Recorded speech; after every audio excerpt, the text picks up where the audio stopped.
NLL에서 북한의 공격을 유도한다. 전쟁 날 뻔했어요. 체포할 언론인, 판사들을 수거 대상이라고 했습니다. 주술 정권이라고 불러야 되는 건 무속 정권이라고 불러야 되는 건지 정신이 온전하지 않은 사람들끼리 모여서 끌고 왔던 결과가 이런 참혹한 모습이 아닌가. 당 입장에서 가장 시급한 것은 윤석열 대통령과 관계를 끊어야 된다. 대통령식은 서류도 안 받고 있어요. 추잡스러운 모습이죠. 서류를 하루 이틀 안 받으면 시간이 하루 이틀 더 생긴다라는 발상을 하는 것 같은데 이런 판단을 지금 윤석열이 하고 있는 건지 아니면 김건희나 또 다른 사람이 이 상황을 또 쥐락펴락하고 있는지 걱정이 좀 됩니다. 대통령실은 정말 취해복권인가 압수수색도 받질 않아요. 정식적으로 일반인들 같았으면 벌써 여러 번 체포영장이 발부됐을 텐데 지금 안 되고 있어요. 법 앞에 평등은 지위 고하를 막론하고 지켜져야 되는 건데 안타깝습니다. 사상 초유의 친위 쿠데타 사태인데 신속하게 윤석열을 파면하고 다음 정부가 안착될 수 있도록.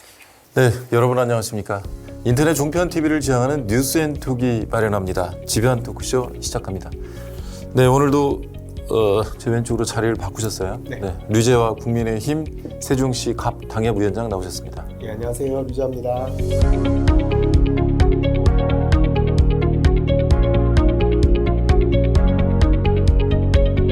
네, 조상호 민주당 새로운 생각 연구소장 함께했습니다. 예, 반갑습니다.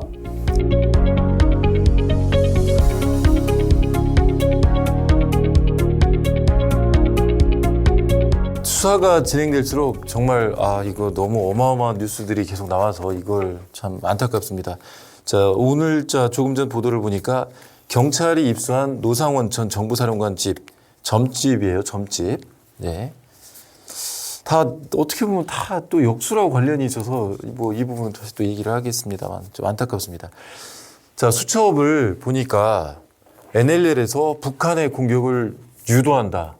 전쟁 날 뻔했어요. 그렇죠? 또 뭐 국회 봉쇄, 체포할 언론인, 판사들을 수거 대상이라고 했습니다. 이게 말이 됩니까? 이게 지금 어떻게 봐야 돼요, 이걸?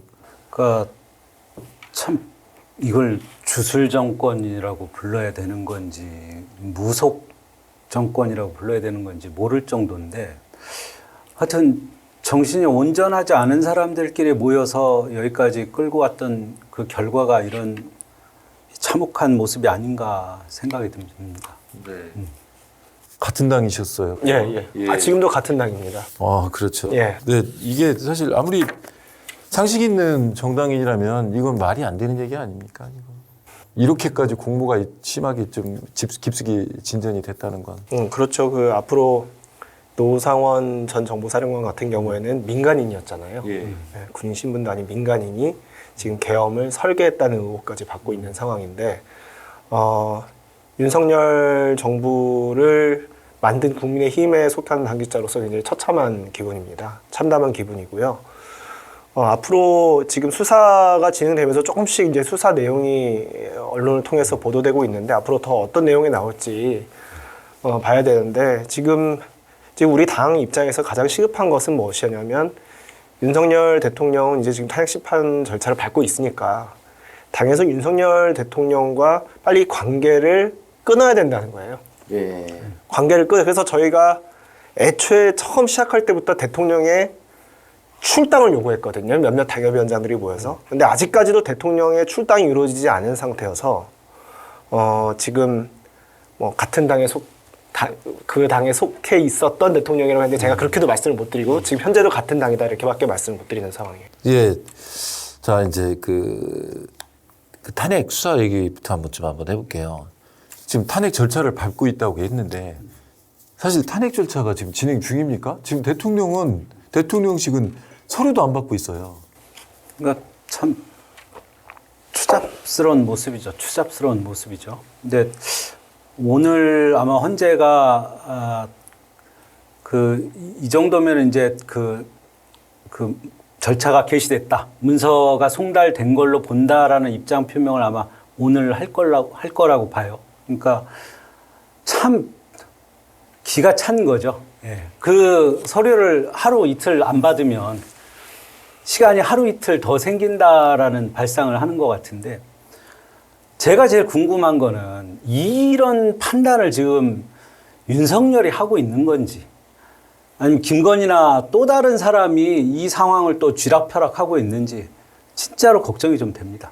정말 이해가 안 가는 게 또 그렇게 되면 국민들은 지금 와 대통령실은 정말 치해법권인가 압수수색도 받질 않아요. 아무것도 지금 뭐 하는 게 없습니다. 뭐 정식적으로 일반인들 같았으면 벌써 여러 번 체포영장이 발부됐을 텐데 지금 안 되고 있잖아요. 예. 지금 제가 이 방송에서도 누차 말씀드렸지만 법 앞의 평등은 지위 고하를 막론하고 지켜져야 되는 건데 지금 그게 지켜지지 않는 모습이 언론을 통해서 계속 국민들에게 보이고 있어서 그게 굉장히 안타깝습니다. 뭐 윤석열 대통령의 탄핵 심판 절차든 뭐 이재명 대표의 형사 재판 절차든 그 재판 절차는 재판 절차대로 진행이 돼야 되는데 지금 이재명 대표는 제가 지난번 방송 때 법꾸라지라고 얘기를 했는데 어쨌든 송달을 받으셨어요.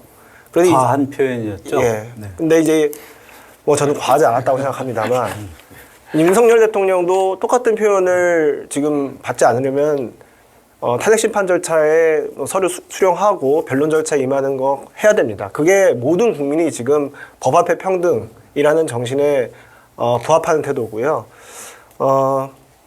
그 외에 그러니까 어떤 사법부에 따른 절차들은 절차대로 진행하게 두고 그리고 이제 그 외에 이제 우리가 민생과 안보와 외교를 챙겨야 되는 또 우리 정치의 과정이 또 있지 않겠습니까? 이 정치의 과정은 또 헌법과 법률대로 수습해가는 그런 방식으로 좀 중지를 모아야 될 것 같습니다. 한 말씀만 좀 첨언하면 왜 과한 말씀이었냐면은 제가 그때 말씀하시고 좀 찾아봤더니 또 당에서도 또 입장이 나왔는데 그때 12월 9일부터 13일 사이에 법원에서 이제 2번 이제 그 우편으로 송달을 했다는 거예요. 그 아마 사람이 직접 있어야 받는 건가 봐요.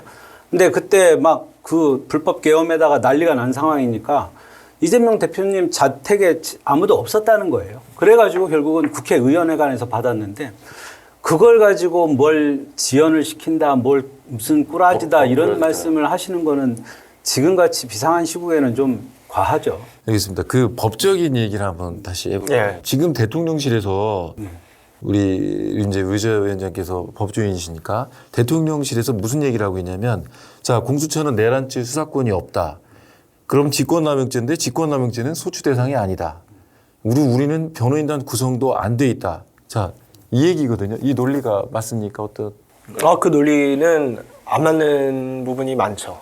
왜냐하면 일단 그 영장, 김용현 전 장관에 대한 법원이 발부한 영장에 직권남용죄와 내란죄 혐의가 둘 다 적시가 됐는데 그 두 혐의에 근거해서 영장이 이미 발부가 됐거든요. 그러니까 사법부가 보기에는 적어도 둘 다 혐의는 있고 수사할 만한 대상은 된다는 겁니다. 그러니까 내란죄 혐의가 아예 없다고 해서 이제 그 지금 현재 절차에 응할 수 없다는 그런 주장은 타당하지 않아 보이고 또 하나 뭐였죠? 직권남용죄 소추 대상 아니고 뭐 같은 얘기니까 변호인 구성이 안 돼 있다. 변호인 구성은 글쎄요, 뭐 보통 재판할 때 이제 변호인 방어권 보장 차원에서 변호인 구성을 해서 보통 방어를 하는데 변호인 구성이 안 되면 재판기를 좀 한두 해 늦춰주기도 합니다. 아마 그런 취지일 거라고 보이는데요. 변호인 구성 얼른 하셔서 그러니까 어떤 탄핵이든 아니면 형사재판이든 법적 절차에 따라서 정치적 법적 책임 피하지 않겠다고 하셨으니까 정정당당하게 응하시는 게 필요해 보입니다. 예. 자 이제 그 탄핵 이후에 전국으로 한번 얘기를 한번 해볼게요. 한덕수 총리가 지금 다시 또 중심에 서 있잖아요. 자 먼저 그 사람들이 과연 거부권 행사할까 했는데 양국관리법 등 6개 법안을 거부권을 행사를 했어요. 자, 이 정도면 어떻게 용인이 되는 건가요? 지금 한덕수 권한대행의 임기도 이제 일주일 남은 상황입니다.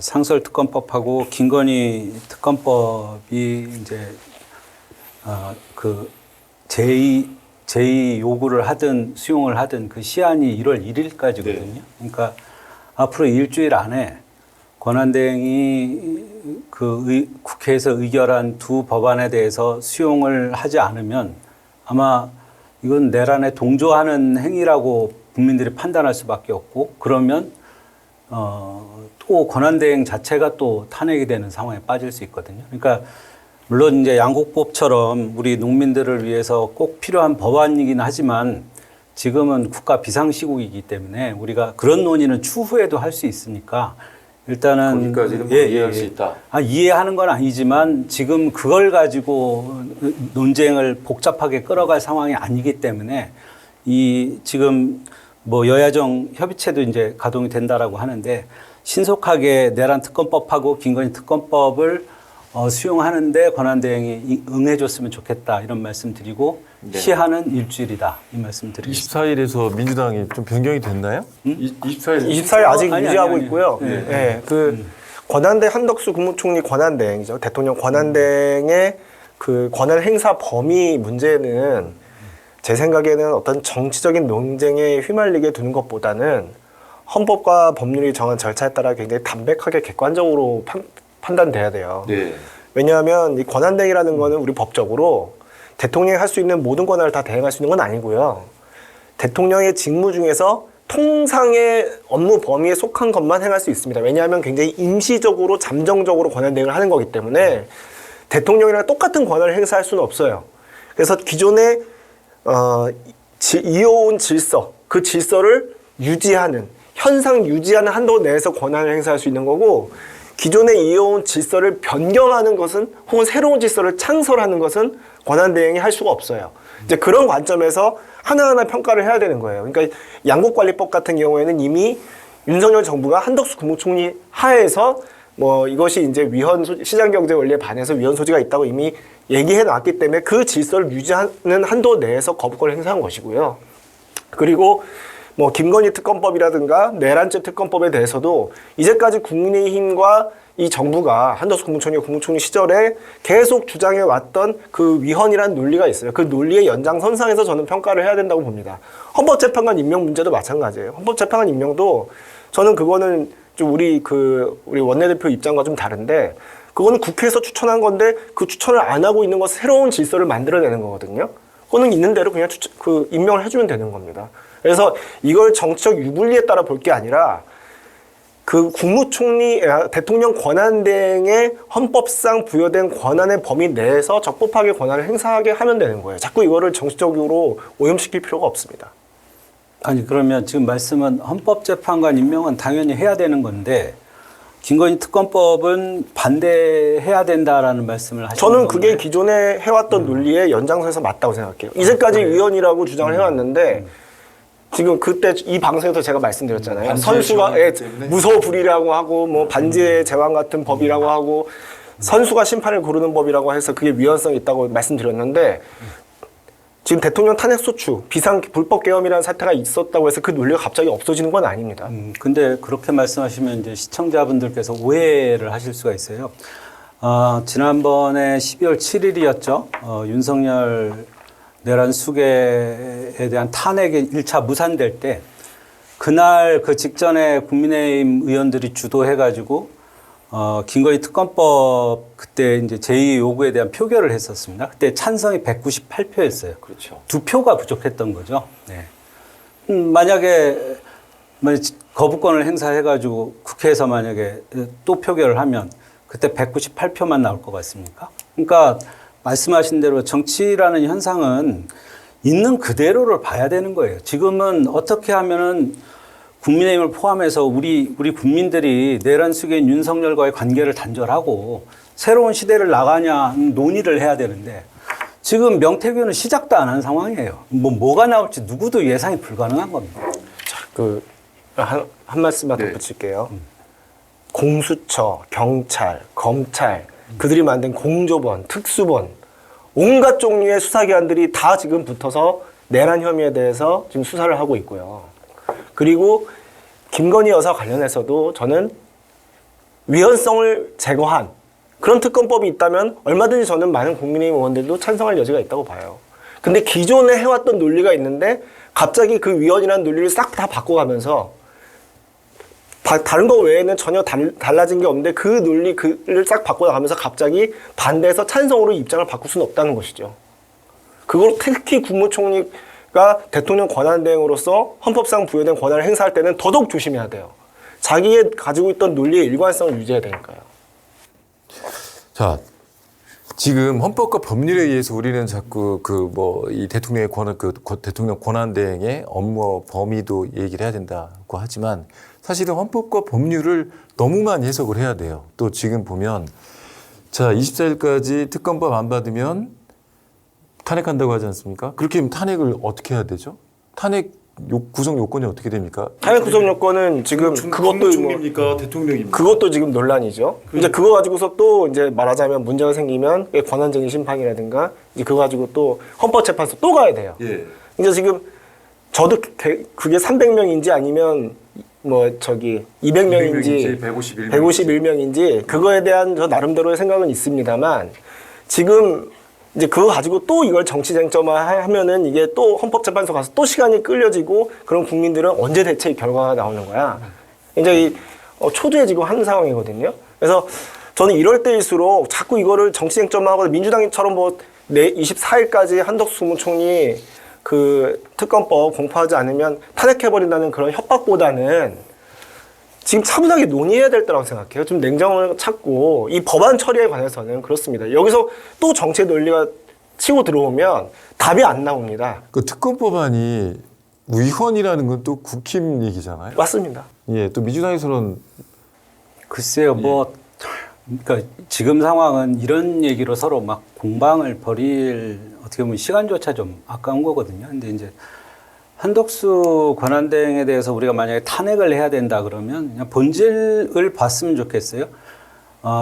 국민이 직접 뽑은 대통령만이 국회 재적의 3분의 2 이상이고 국무총리하고 국무위원들은 과반수가 정족수예요. 그러면 지금 사실은 한덕수 권한대행도 지금 내란에 방조 혐의가 있다라는 의혹이 있는데 만약에 그걸로 만약 이 사람이 탄핵이 되면 정확하게는 국무총리니까 과반수면 탄핵이 되는 겁니다. 그러니까 그런 걸 가지고 서로 좀 논쟁을 벌일 때가 아니라 아까 말씀드렸던 여야정 협의체가 가동이 되니까 지금 명태균 의혹을 포함해가지고 지금 김건희 씨에 대한 의혹은 이제는 국민의힘도 아까 우리 정의원 유재호 위원장님 말씀하셨지만 이제 윤석열하고 관계를 단절해야 될 시점이에요. 그럼 더 이상 보호해줄 이유가 없어요. 그걸 보호해주겠다고 하는 게 아니고 법에 따라 가야 된다. 헌법과 법률에 따라 가야 된다는 거고 사실 변호사로서 말씀드리면 국무총리를 탄핵하려면 과반이 필요하고 대통령을 탄핵하려면 탄핵소추하려면 3분의 2가 필요한 거 맞습니다. 네. 근데 대통령 권한대행을 탄핵하려면 얼마가 필요한지에 대해서는 헌법에 명문의 규정이 없어요. 이럴 경우에 해석의 영역으로 가죠. 예. 해석의 영역은 저는 대통령에 준해서 가야 된다고 생각해요. 제 법률적 견해는 그렇습니다. 하지만 이게 답이라는 보장은 없죠. 답은 헌법재판소가 내리니까요. 문제는 뭐냐면 이거에 대해서는 지금 아무도 답을 모르는 상태에서 서로 주장만 하다 보면 결국 계속 시간만 더 더뎌지게 간다는 거예요. 참고로 말씀드리면 아까 언론 보도상에 나왔는데 국회에 전문위원이 있습니다. 그러니까 입법 전문가들이죠. 전문위원회 검토 보고서에 의하면 150명이 아니라 200명이라는 거예요. 그 대통령 권한대행을 탄핵소추하려면. 그러니까 이런 자료들이 나오는데 150명 가지고 탄핵소추하기 힘듭니다. 근데 저는 이것도 제 개인적인 생각인데 국무총리는 신분이고 권한대행은 업무잖아요. 그러면 국무총리는 국무위원회에 대한 규정대로 가야 되는 거 맞지 않나요? 그러니까 그것도 하나의 논리가 될 수 있죠. 근데 그러니까 대통령 권한대행이 하는 역할은 국무총리지만 그 사람은 대통령 권한대행으로 하는 역할은 사실 행정부의 수반이자 군 통수권자거든요. 근데 그게 신분은 아니잖아요. 지금 신분은 국무총리인 거지. 물론 신분과 직위를 구분해서 하자는 것도 하나의 논리가 될 수 있다고 말씀드리는 거예요. 알겠습니다. 네. 자, 지금은 이제 그 여야를 떠나서 지금 일부에서 어떤 얘기가 나오냐면 그럼 한덕수 총리 대통령 권한대행이 그 대통령 윤석열이 살아야 본인도 산다. 이렇게 해서 윤석열 편들게 한 거 아니냐. 결국 뭐 그런 얘기도 지금 일부에서 조금씩 나오고 있어요. 제가 아는 한덕수 총리라는 사람은 과거 친일파랑 다를 바가 없는 행적을 보여온 사람이에요. 그러니까 정치적 야망이 없어요. 그냥 그 지위만 탐했을 뿐이고 윤석열하고 무슨 의리가 있거나 무슨 뭐 이 정부에 기여한 바도 없죠. 예. 그러니까 뭐 한동훈 전 대표가 뭐 하자 그러면 2인 체제 뭐 한다 그러고 권성동 대표가 뭐 당정 협의하자 그러면 또 하는 거거든요. 그러니까 무슨 윤석열하고는 아무 관계가 없고 그냥 시류에 편승을 하는데 아마 그냥 국민의 뜻대로 따라서 행동할 거라고 생각합니다. 저도 말씀을 드리면 한덕수 권한대행과 뭐 대통령을 뭐 한편으로 보든 다른 편으로 보든 한덕수 총리가 그렇게 지금 여러 가지 고민 끝에 그렇게 선택을 했다고 보는 거죠. 그거는 일단 맞지가 않는 게 한덕수 권한대행이 공개적으로 그 비상계엄 당시 국무회의가 실체적으로 없었다는 얘기도 했어요. 그 얘기는 뭐냐면 당시에 계엄이 불법적이었다, 위헌적이었다는 것을 굉장히 강력하게 뒷받침하는 증거를 스스로 얘기를 했거든요. 그래서 이게 한덕수 권한대행과 윤석열 대통령을 같은 편으로 묶는다는 거는 일단 그 사례 하나만 가지고도 발레가 되고요. 그리고 한덕수 권한대행의 거부권 행사라든가 헌법재판관 임명이라든가 이런 여러 가지 행위들을 그런 정치적인 논리로 해석하려고 하는 것 자체가 문제예요. 그렇게 아마 안 맞아떨어질 겁니다. 왜냐하면 한덕수 권한대행은 대통령 권한대행으로서 헌법과 법률에 따라서 일을 해야 되는 거니까 그런 고려들을 할 리가 없고 해서도 안 되는 거죠. 네, 그렇죠. 근데 또 이분 아까 우리 조상호 소장께서 얘기했던 것처럼 정말 공직을 너무 오래가 아니라 정말 많이 하신 분이잖아요. 뭐 다 겪으셨고 부총리도 2번이나 하셨고 총리하셨고 그래서 이분이 지금 우리 국민들은 한덕수 총리를 바라보고 있기 때문에 이분이 정말 중심을 잡고 잘 이끌어 나갔으면 하는 그런 바람입니다. 예, 저는 그럴 거라고 믿습니다. 그런데 저는 이 당정협의체에 대해서 한번 또 얘기해 보고 싶어요. 자, 얼마 전에 당정협의체라고 공식적으로 열렸지 않습니까? 그 국민의힘과 정부가. 자, 그런데 지금 온 국민의힘이 비상계엄에는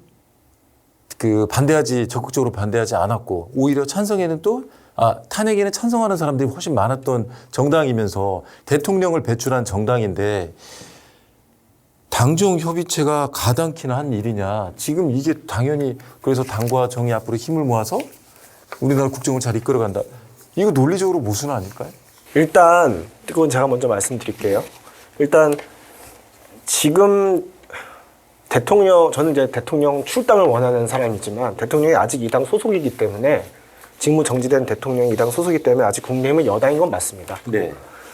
여당인 국민의힘이 있고 그리고 대통령 권한대행으로서 한덕수 총리가 있을 때 이 국민의힘과 한덕수 권한대행이 서로 협의해서 일단 잠정적으로나마 국정을 이끌어가는 건 불가피한 일입니다. 그런데 어쨌든 지금 이제 대통령이 불법 계엄을 해서 탄핵 소추까지 된 이 마당에 마치 뭐 국민의힘이 여당이고 야당을 배제하고 평시처럼 권한대행과 함께 국정을 둘이 이끌어가겠다라는 것은 사실 국민이 보기에 납득하기가 좀 어렵고요. 그렇다고 이 당정협의체 자체가 이게 하지 말아야 되는 거다 이렇게 볼 수는 없다고 봐요. 다만 그런 과정을 풀어가는 좋은 해결의 열쇠가 뭐냐면 바로 여야정 협의체예요. 그러니까 지금 오늘 민주당과 국민의힘 그리고 국회의장 그리고 권한대행이 참석하는 그런 여야정 협의체가 발걸음을 뗐거든요. 여야정 협의체가 사실은 당정 협의체보다도 더 굉장히 중요한 역할을 앞으로 해 나가야 된다고 저는 생각해요. 근데 그렇다고 당정 협의체 자체를 우리가 무시하거나 없어야 된다거나 폄훼할 일은 아니라고 생각해요. 아니, 근데 저는 상당히 당황했던 게 마치 아무 일도 없던 것처럼 당정협의체를 또 열었단 말이에요. 아무 일도 없었던 것처럼 될 수는 없습니다. 아니, 그건 아니고 예. 지난번에도 제가 말씀드렸지만 그러니까 참 대단한 사람들이죠. 한동훈 전 대표 불과 이틀도 못 갈 사람이 한덕수 총리를 옆에 세워놓고 무슨 국정을 이끌어갈 것처럼 얘기했잖아요. 권성동 대표 이것도 이틀도 못 갔죠. 뭐 당정협의회라는 걸 열어가지고 무슨 말도 안 되는 소리 몇 번 하고 끝났거든요. 그러니까 지금 유재호 위원장님 말씀하신 대로 그냥 생각나는 대로 대응할 문제가 아니고 어쨌든 지금 말씀하신 대로 윤석열하고 우리 대한민국과의 관계를 빨리 단절시켜야 되기 때문에 여야정 협의체에서 우리 국민들이 바라는 국정 안정하고 이 헌정질서 회복에 대해서 폭넓게 좀 논의를 빨리 시작했으면 좋겠습니다. 뭐 어쨌든 다행입니다. 이제 여야정 협의체가 가동이 된다고 하니까. 자, 그럼에도 불구하고 지금 일부 국민의힘 의원들이 또 이런 얘기를 하고 있습니다. 선거부정을 다시 또 선거부정 이러니까 선거부정이 나오지 않았느냐 이런 얘기를 하고 있어요. 그게 바로 대표적인 의원이 나경원 의원이거든요. 자, 현수막을 선관위에서 몇 건을 제지를 하는 과정에서 좀 해석이 엇갈렸어요. 여야 간의 시각이 다른데 근데 여기서 나경원 의원이 이러니까 선거부정이란 의심을 받는 겁니다라는 취지로 얘기를 했습니다. 자, 이게 뜻은 뭘까요? 결집을 노리는 걸까요? 일단 그 문제의 단초가 된 그 선관위의 해석에 대해서 오늘 선관위 사무처장이 국회 나와서 그거는 이제 그렇게 그 유권 해석이라고 할 정도의 답변은 아니었고 좀 더 이제 심도 있는 논의를 거쳐서 최종적인 답변을 내놓겠다고 했습니다. 그러니까 지금 이제 문제가 된 그 선관위 입장이 최종적인 입장은 아니었기 때문에 이제 그에 대한 평가는 조금 유보할 필요가 있습니다. 근데 어쨌든 그 이전에 이제 그 촉발된 논란으로 인해서 나경원 의원이 이러니까 선관위가 부정선거 의심을 받는다는 취지로 이제 글을 올렸죠. 저는 부정선거라는 것이 글쎄요 그게 실제로 있는지 없는지는 저는 모르죠. 제가 전지전능한 사람은 아니기 때문에. 하지만 부정선거가 있다는 증거는 현재 없죠. 없을 때는 선거 제도라는 게 민주주의에서 가장 기초적인 시스템이기 때문에 그것에 대한 존중이 없으면 민주사회가 돌아갈 수가 없습니다. 그렇기 때문에 그에 대한 의문을 제기하거나 그것을 의심하려고 부정하려고 든다면 그에 합당한 증거를 반드시 내야 됩니다. 근데 아직은 그 증거가 없습니다. 없는 상태에서 그 의심을 가지고 있는 사람들이 분들이 계시고 그 의심을 더 부추기고 더 혼란을 야기하는 방식으로 책임 있는 정치인이 메시지를 낸다는 건 저는 문제가 있다고 봅니다. 그래서 특히 선거의 공정성과 중립성 그리고 선거의 운영을 전반적으로 관할한 선관위에 관해서는 저희 국민의힘 정치인들이 언급할 때 굉장히 자제 좀 하셨으면 좋겠어요. 도덕이 재발저린다라는 말이 있습니다. 사실 지금 제가 좀 찾아보니까 국민의힘은 일종의 법통이랄까요? 그거를 김영삼 정부 이때부터를 본인들 정당의 시원으로 분류하는 것 같아요. 근데 잘 아시겠지만 국민의힘의 면면 흘러간 과거를 보면 부정선거와 부정부패, 내란, 군사반란, 온갖 대한민국 헌정 질서를 왜곡시켰던 아주 암흑의 역사가 있어요. 근데 물론 이제 87년 이후에 우리나라가 이제 민주사회로 진입한 이후에는 어쨌든 법과 제도에 의해서 국가가 운영이 되고 있는데 저는 사실 이분 이름도 거론하고 싶지 않은데 이런 분들은 언제나 부정선거를 하고 싶은 분들이 아닌가 싶어요. 그러니까 자꾸 부정선거 얘기를 하는 거 아닐까. 지금 내란 수계도 부정선거에 그러니까 사실은 선관위에다가 부정선거를 오해시킬 만한 뭔가를 삽입하려고 했던 게 아닌가 하는 게 저는 합리적 추론이라고 생각을 하는데 제발 그러니까 이런 분들 나경원 씨 같은 분들이 앞으로 30년 정도 우리 이번에 그 내란을 경험한 청년 세대들이 보수에 대한 기대를 완전히 포기하게 만드는 그런 잘못된 길로 이끌어가는 분이에요. 그러니까 다시는 그런 발언 좀 안 하셨으면 좋겠고 사실은 정치 자체를 좀 안 하셨으면 좋겠어요. 그 부정선거를 하고 싶어서 그 얘기를 하는 건 아니고 많은 분들이 지금 그 의심을 가지고 계십니다. 우리 당내에서. 그리고 이제 그러니까 그런 분들은 다 좀 안 하셨으면 좋겠어요. 아니, 진짜 당원분들이 말씀드리는 거예요. 근데 의심을 하시는 분들이 많은데 저는 이제 그걸 의심하는 입장은 아니지만 그분들이 부정선거가 그 유혹을 느껴서 이제 그 말씀을 하시는 건 아니고 정치인들도 마찬가지일 거고요. 그냥 다만 이제 선거제도가 공정하게 진행돼야 되는데 이제 그에 대한 걱정이 들어서 이제 하시는 말씀이라고 저는 그렇게 선회를 하고 있고요. 네. 왜냐하면 그런 분들이 의심을 하실 수는 있잖아요. 근데 그분들이 제가 만나서 얘기를 해보면 방금 조상우 부시장님 말씀하신 것처럼 나도 부정선거를 내가 좀 한번 해보고 싶은데 라는 생각은 정말 없어요. 그러니까 그거는 그분들의 어떤 나름의 어떤 그 애국심과 이런 것을 너무 우리가 평가절하하는 거기 때문에 그거에 대해서는 제가 조금 말씀을 다시 드리는 거예요. 그러면 왜 그런 말을 할까? 이게 극우 보수 심리를 결집시키기 위한 것이 아닐까? 아니면 원래 나는 그렇게 생각하고 있었기 때문인가? 또 이런 또 생각. 그러니까 정치적 전략으로서인지 아니면 되게 진심인지 근데 확실한 거는 나경원 씨는 아무런 생각이 없는 거는 확실한 거죠. 그러니까 생각이 없는 분이 어떻게 판사까지 하셨겠어요? 그러니까 우리나라 판사제도, 이 사법제도가 그 20대 때 시험으로 뽑는 제도가 얼마나 문제인지를 드러내는 거죠. 제가 이분도 정말 입에 거론하고 싶지 않은데 우리 수구의 좌장이라고 불리는 조갑재 조선일보 그러니까 월간조선 편집국장이었던가요?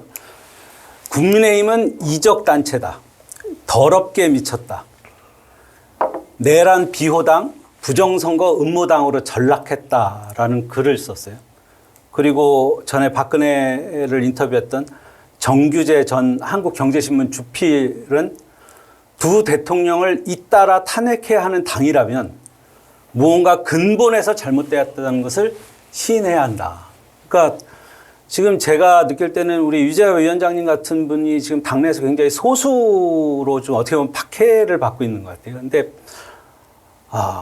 정말로 안타깝고 오늘 주신 말씀대로 윤석열하고의 관계를 빨리 단절하고 보수는 보수대로 어떻게 다시 대한민국을 이끌어 나갈 건가 지혜를 좀 모았으면 좋겠습니다. 일단 우리 보수의 말하자면 어른들, 언론인들, 어른들인 셈인데 그 어른들의 뼈아픈 지적에 마음이 많이 아프고요. 탄핵의 강은 좀 좁지 않습니다. 탄핵의 강이 두렵습니다. 저희 보수는 그런 과거가 있었기 때문에 그 이후 문재인 정권 들으면서 보수가 거의 괴멸되다시피 한 그런 과거가 있었기 때문에 굉장히 두려워하는데 그 탄핵의 강이 무서워 그걸 피하려다가 계엄의 바다에 빠진 것 같아요. 근데 그 계엄의 바다는 태평양 같이 넓어서 저기 한번 빠지면 헤어나오기가 굉장히 어렵습니다. 그래서 그걸 바로잡고자 저희가 뭐 대통령 출당도 요구하고 저희 몇몇 당협위원장들과 함께 대통령 출당도 요구하고 한동훈 대표는 계엄 해제하고 탄핵에 찬성하자고 얘기까지 했지만 결국은 이제 지도부에서 쫓겨나야 했던 그런 상황인데요. 저희 포기하지 않겠습니다. 일단 그 태평양 같은 바다에 조갑배 같은 구명정 하나 떠 있습니다. 한동훈이라는 그 구명정이 떠 있고요. 그거 점점 넓혀서 많은 분들 그 배 안에 담을 수 있도록 하겠습니다. 자, 정말 좋은 표현. 탄핵의 강, 계엄의 바다, 한동훈의 구명정. 와, 이런 표현을 어떻게. 목욕하다가 생각했습니다. 뭐 좋은 워딩 내주신 건 감사한데요. 제가 유재하 위원장님께 한번 부탁 좀 드리면 일단은 국민의힘 전체를 설득하기 좀 어렵다면 우리 국민의힘 세종시당이라도 좀 설득을 해서 지금 시당 위원장은 거의 이성을 상실한 상태거든요. 네. 좀 시민들이 느끼는 그 자괴감, 지금 세종시장은 아직도 입장 표명을 안 하고 있어요. 네. 국민의힘 내부에서 세종시 차원에서라도 좀 이 문제를 좀 정리를 좀 해주셨으면 하는 바람이 좀 있습니다. 알겠습니다. 오늘 시민단체에서 국민의힘 소속 지방자치단체장, 그 다음에 지방의원들한테 공개 질의를 보낸 게 있습니다. 잠시 후에 말씀드릴게요. 자, 지금 어쨌든 우리 유재하 위원장 같은 그런 파는 소수잖아요. 지금 그런 인식을 가진 분들은 소수인데 결국에는 국민의힘 비상대책위원장을 지금 선출을 하고 있는데 그런 과정 속에 있는데 여전히 권성동은 스스로 원톱으로 추천받고 있다고 얘기를 했습니다. 권성동 원내대표. 그리고 또 대안으로 나오는 게 나경원, 홍준표거든요. 좀 뭔가 변화가 잘 안 보여요. 사실 지금 유승민이라든가 그동안의 박해를 받았던 소수 세력이 보통 역사는 그렇지 않습니까? 그렇게 되면 다시 또 뭔가 변화가 생기고 해야 되는데 국민의힘 내부에서 보면 좀 안타까워요. 변화가 안 보여요. 도로 친윤이에요. 한마디로 얘기해서. 네, 뭐 아직 비대위원장이 선임되지는 않았지만 거론되는 인물들은 뭐 권성동 원내대표나 이제 나경원 의원, 권영세 의원 같은 이제 중진들이죠. 근데 이제 저는 뭐 그분들이 가지고 있는 이제 그 연륜, 경륜 그리고 이제 정치에 관한 이제 철학 이런 것들 나름 뭐 장점이 있다고 저는 생각하는데 지금 우리 당이 처한 현실에서는 굉장히 안이한 발상이라는 생각이 들어요. 그래서 제가 뭐 원내 당협위원장으로서 비대위원장 선임하는데 어떤 의사를 강력하게 개진할 수 있는 그런 권한은 없지만 제가 의견을 낼 수 있지 않겠습니까? 저라면 12월 3일 날 계엄 해제 의결에 참석한 국민의힘 의원 18명 중에 한 분이 비대위원장의 적임자가 아닌가 저는 그렇게 생각합니다. 그게 우리 당이 조금이라도 국민 앞에 더 가까이 다가갈 수 있는 최소한의 전제 조건이라고 생각해요. 그게 아니면 우리가 지금 앞으로 이제 한덕수 권한대행이 여러 가지 행위를 하고 그리고 이제 탄핵 심판 절차 그리고 뭐 민주당과의 관계에서 우리가 여러 가지 메시지를 낼 텐데 그 메시지가 힘을 잃어요. 왜냐하면 그 윤석열 대통령과 우리가 관계를 정리하지 못했기 때문에 계속 거의 연장선상으로 보이면 우리가 어떤 힘 있는 메시지를 낼 수가 있겠습니까? 그래서 저는 이게 과거로 돌아가는 듯한 그런 비대위원장 선임이 아니라 미래로 나아가는 민심의 바다로 나아가는 비대위원장 선임이 됐으면 좋겠습니다. 저는 우리 유재하 위원장님의 이런 정치적인 판단과 결단 같은 게 이런 게 이제 단식 같은 정치적 행위가 필요한 거죠. 무슨 꽃박람회 이런 걸로 단식하는 게 아니라 저는 유재하 위원장님을 포함해서 국민의힘에 걱정하는 원외 협의회장님들이 저는 그런 거를 좀 관철을 좀 하셨으면 좋겠고 만약에 우리 유재하 위원장님이 세종시에서 만약에 이런 주제로 단식을 하신다면 저는 동조해서 함께 할 의향도 있습니다. 그러면서 좀 빨리 시국을 좀 안정시키고 좀 국민이 납득할 수 있는 상황으로 좀 다음 단계로 넘어가야 되지 않겠어요? 지금 사실 제가 지난번에 잠깐 말씀드렸던 것 같은데 권성동 대표 같은 경우 굉장히 특이한 분이더라고요. 이분이 검찰 출신인데 또 국민의힘에서 아주 드문 협상의 마인드를 갖고 있는 분이었어요. 그래서 민주당하고 이런저런 협상을 하다가 국민의힘 내에서 막 비토당해가지고 물러나기도 하고 그러다 또 박근혜 탄핵을 주도했다가 또 탈당해서 무소속으로도 나가고 뭐 오랜 시련을 겪고 나니까 이제는 거의 이 상황에서도 권력에 대한 욕구 말고는 지금 남은 게 없어 보입니다. 알겠습니다. 자, 지금 오늘자를 보니까 어제 뉴스죠. 최상목 부총리도 지금 대통령 문건을 최상목 부총리는 사실은 자기는 잘 보지 못했다고 얘기했거든요. 근데 그 문건의 내용이 나왔어요. 그래서 소환 조사를 받게 됐는데, 자, 김영호 통일부 장관도 또 소환, 한덕수 총리도 어떻게 될지 모르고 저는 그 생각이 들어요. 제가 말씀을 드렸는데 미드의 지정 생존자 위에서부터 한 사람 한 사람씩 다 이제 권한대행을 할 사람들이 사라지는 거죠. 환경부 장관은 이번에 참여 안 했던가요? 국무회의? 환경부 장관이 누구죠? 저도 어느 분인지 모르겠지만 우리나라에서도 그 드라마인가 영화가 있었는데 환경부 장관이 지정 생존자가 된 드라마가 있었어요. 아, 지진이 나왔던. 네. 그게 환경부가 후원을 했던가 아마 그랬던 것 같은데. 그래요? 예. 근데 이제 최상목 부총리는 사실은 지금 내란 방조 문제보다도 어떻게 보면 윤석열 정권이 가장 실패한 세 기둥이라고 볼 수 있죠. 하나는 이제 김건희 주술 집단이 하나가 있고 또 최상목을 비롯한 이 경제팀이 2년 동안 90조의 세수 결손을 냈어요. 그래서 민생경제를 파탄을 냈죠.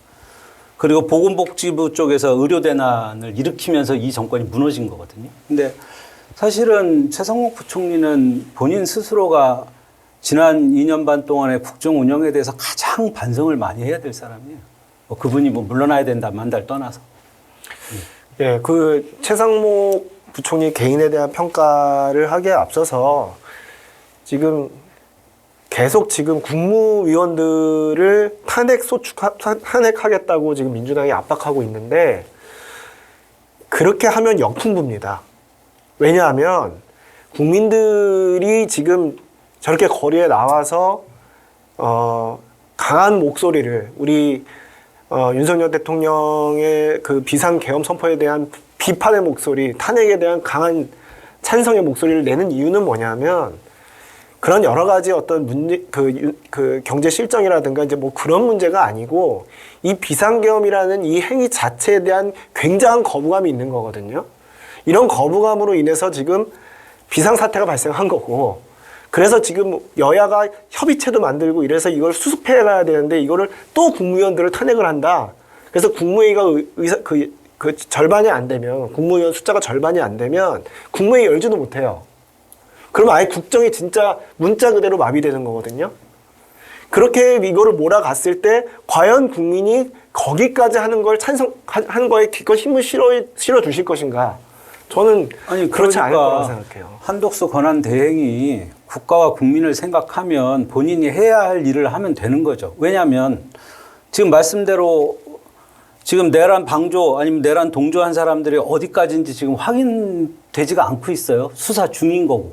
근데 만약에 국무위원 전원이 만약에 유죄가 나올 수도 있는 상황이에요. 그건 누구도 지금은 단언할 수가 없는 거예요. 그러니까 지금 국민들이 원하는 아니면은 우리가 헌정 질서를 회복하기 위해서 할 수 있는 일들을 대통령 권한대행이 빨리빨리 하면 문제가 해결이 되는 거죠. 그러니까 그 권한을 네네. 아까 초반에 말씀드렸지만 오버하지 말고 헌법과 법률이 정한 절차에 따라 중심 잡고 권한을 행사하라. 저는 그게 지금 필요한 일이라고 봅니다. 네, 알겠습니다. 저는 이번 크리스마스가 굉장히 중요한 분수점이 될 거라고 생각을 해요. 왜냐하면 특검법이 걸려있기 때문에 법적인 시한은 1월 1일이지만 민주당은 더 기다리지 않겠다고 했죠.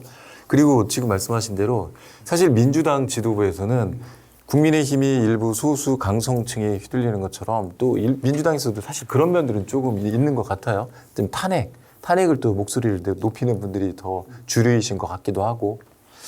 어쨌든 어떻게 될 것 같습니까? 뭐 지금 한독수 총리 저는 기본적으로 뭐 제가 뭐 당의 의사결정에 참여하는 사람은 아니니까 뭐라 말씀드리기는 어렵지만 지금 상황에서는 기한이 1월 1일까지면 1월 1일까지 최대한 정부를 설득하는 게 또 제1당으로서의 책임이 아닌가 싶습니다. 그리고 정치라는 거는 항상 협상의 문이 열려 있다라고 생각을 해야죠. 24일까지 요구한 거는 그만큼 엄중하고 시급한 사안이니까 말씀드린 거고요.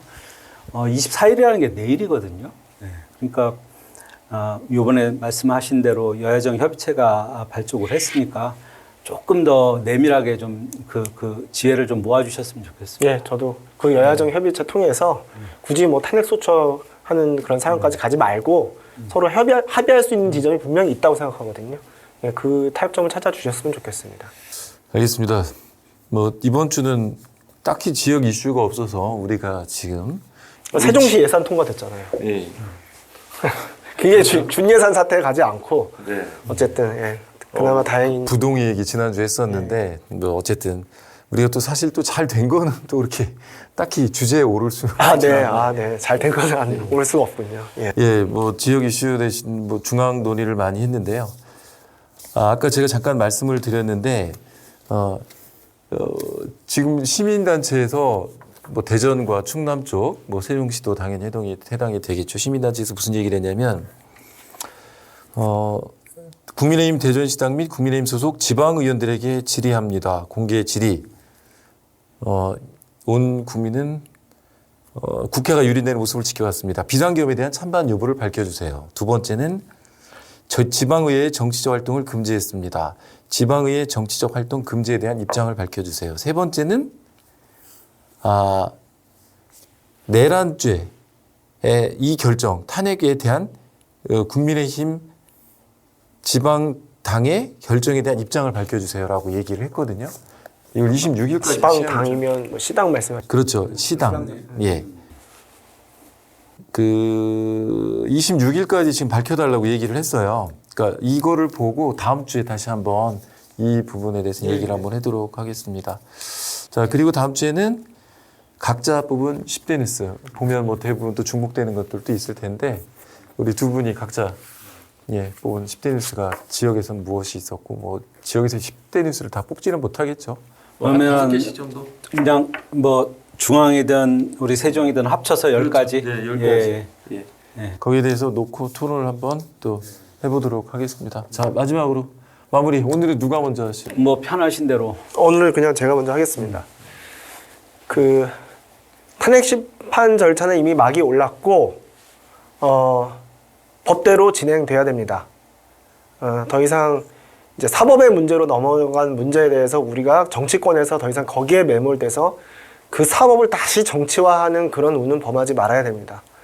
이제는 조금 더 냉정을 찾고 이성적으로 이 지금 민생을 수습할 때라고 생각합니다.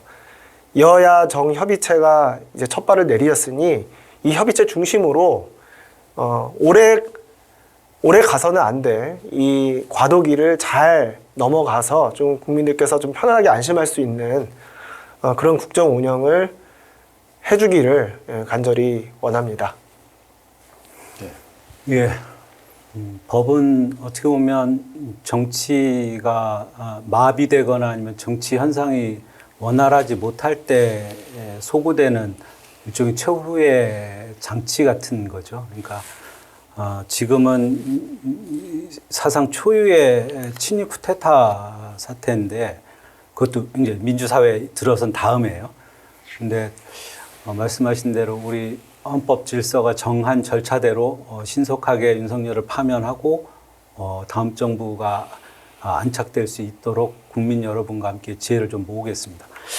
그리고 제가 항상 끝에 한 말씀 좀 드려서 오늘도 한 말씀 좀 드리는데 사실은 이제 이틀 뒤면 이제 크리스마스입니다. 우리 이 땅의 그 평화와 축복의 큰 날인데 지금 이 비상한 불법 계엄 때문에 성탄에 대한 아니면 우리가 지난 1년을 돌아볼 기회가 별로 없는 상황이에요. 근데 제가 지난주에 우리 MZ세대가 옳았다라고 말씀드리면서 이걸요? 제가요? 왜요? 이런 MZ세대의 질문에 답하는 사회를 우리가 바뀌어야 된다라고 말씀드렸는데 저는 우리 청년들이 크리스마스를 정말 행복하게 보내셨으면 하면서 저도 한 가지 좀 부탁 말씀이 있는데 우리 청년 세대들이 우리 어르신들, 노인 아니면 기성세대와 좀 더 대화하는 고심을 좀 해주셨으면 좋겠다는 말씀 좀 드립니다. 전 천주교 신자는 아니지만 프란치스코 교황님을 아주 존경하는데 그분이 항상 청년들의 미래를 얘기하면서도 청년들은 노인들과 대화를 해라. 그래서 제가 좀 적어온 것도 있는데 노인은 젊은이가 어른으로 성장하는 데 필요한 뿌리다 이런 말씀도 남기셨어요. 그래서 우리 청년들이 너무 과음하거나 그러지 말고 이 크리스마스를 부모님이나 아니면 주변의 어르신들하고 좀 더 풍요롭게 보내셨으면 하는 좀 그런 덕담 아닌 덕담 말씀 좀 드리고 싶었습니다. 예, 메리 크리스마스입니다. 네, 우주영 위원장도 크리스마스 앞두고 덕담한 말씀 하시죠. 즐거운 성탄절 보내십시오. 예.